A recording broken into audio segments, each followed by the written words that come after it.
नमस्कार दोस्तों, स्वागत है आपका हमारे इस चैनल में। तो आज बीएसपी की नीतियों के बारे में बात करेंगे कि बीएसपी का जो आगे का फ्यूचर है वो क्या है। इसके बारे में भी थोड़ी सी बात करूंगा।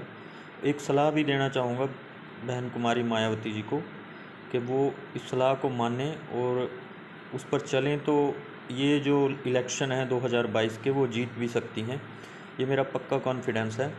तो मैं आपसे आज वो बात भी बताने जा रहा हूँ। तो बात शुरू करते हैं, चलो बीएसपी से रिलेटेड ही। बीएसपी का जो अभी का फ़िलहाल का कंडीशन लग रहा है, 2022 का चुनाव जो यूपी में होने वाला है, मुश्किल जीतेगी बीएसपी और लगभग तीसरे नंबर पर आ सकती है। बीएसपी दोनों समाजवादी और बीजेपी के बाद, दोनों के बाद तीसरे नंबर पर ही आएगी अगर ऐसी ही सिचुएशन उसकी रही तो मैं आपको बता दूं, राजनीति वो चीज़ है, इसमें लालू प्रसाद यादव जी ने नीतीश कुमार को मुख्यमंत्री पद दे दिया था अपनी पार्टी को ना अपने होते हुए भी। तो करना क्या चाहिए बीएसपी को? मायावती को कैंडिडेट जो है वो एक ब्राह्मण चेहरा अगर सतीश मिश्रा जी हैं तो उन्हीं को मुख्यमंत्री प्रोजेक्ट करें। सरकार तो अपनी ही रहेगी, बहुजन समाज पार्टी की सरकार ही रहेगी, वो का कब्जा कर लेंगे उस पर, तो पार्टी पे। तो आप उनको मुख्यमंत्री बनाएं, आपका भी आपके अंडर में ही काम करेंगे। अब जैसे कांग्रेस है, उन्होंने मनमोहन सिंह जी को प्रधानमंत्री बनाया, तो ऐसा तो नहीं कि कांग्रेस पर कब्जा हो गया। तो मायावती जी को अपनी सोच बदलनी चाहिए, अपनी सोच को बदलें और मुख्यमंत्री किसी और, अब जैसे सतीश मिश्रा जी हैं उन्हीं को प्रोजेक्ट करें। अगर उनको मुख्यमंत्री प्रोजेक्ट करते हैं तो नेचुरली आपको एक तरह से 10-15% वोट का गेन होगा और आप जीत सकते हैं यूपी चुनाव। तो अपनी सोच को थोड़ा सा बदलें और ऐसे ही उस पर चलते रहे तो मेरे हिसाब से बीएसपी ख़त्म भी हो जाएगी।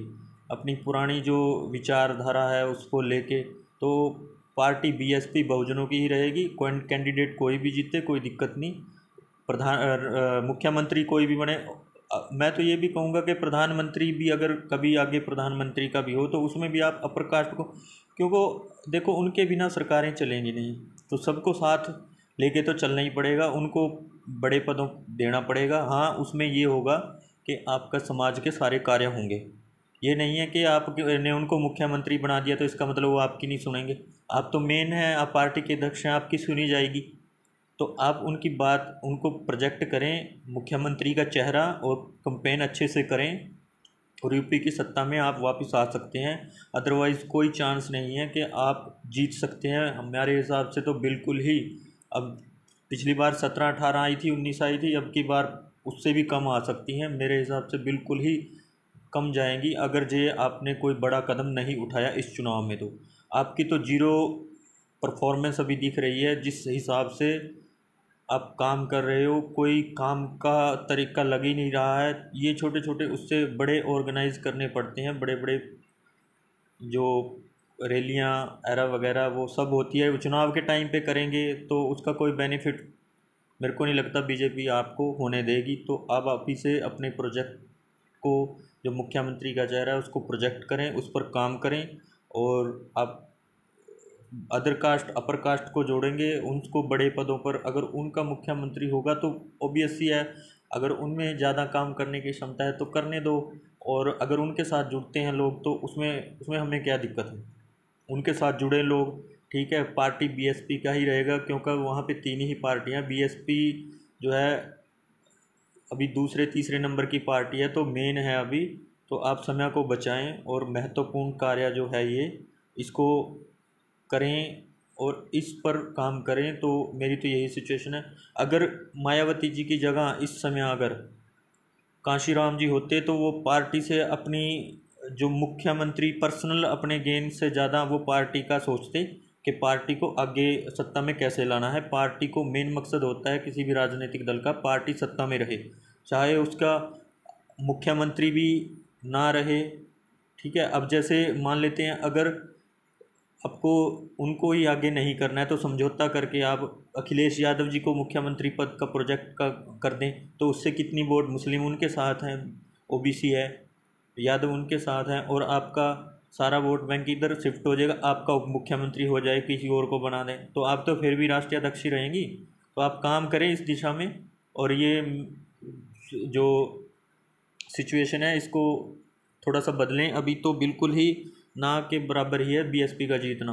तो जो वर्कर हैं वो भी ठंडे ही पड़े हैं, सब लगभग उनको पता है कि सरकार आनी नहीं है, क्योंकि काम जो है वो चाहते हैं जो बीएसपी जिस हिसाब से काम करे तो उस हिसाब से कर नहीं रही है।